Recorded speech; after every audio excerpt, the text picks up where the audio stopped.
வணக்கங்க. தக்காளி 1,5 கிலோ 25 ரூபா, 1 கிலோ 5 ரூபா சம்திங் சொன்னாங்க. 1,5 கிலோ 25 ரூபா.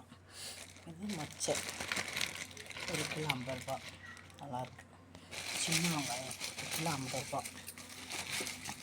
இது பெரிய வெங்காயம் 1 கிலோ 30 ரூபா, 2 கிலோ இது.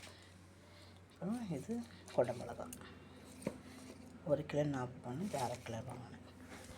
பீன்ஸும் 1 கிலோ 40 ரூபா, 1/2 கிலோ வாங்கினேன். இதிலே பச்சை மிளகாவும் கலந்துருக்கு. 1/4 கிலோ 5 ரூபான்னு போட்டாங்க பச்சை மிளகா. பீன்ஸ் வந்து நல்லா ஃப்ரெஷ்ஷாக நல்லா இருக்குது. கிலோ 40 ரூபான்னு 1/2 கிலோ 20 ரூபா. காலிஃப்ளவர் 1 5 ரூபா. இது வாழைக்காய் 3 20 ரூபா. இஞ்சி 1/4 கிலோ 20 ரூபா. இஞ்சி. இது கொத்தமல்லி கருவேப்பிலை 5 ரூபா.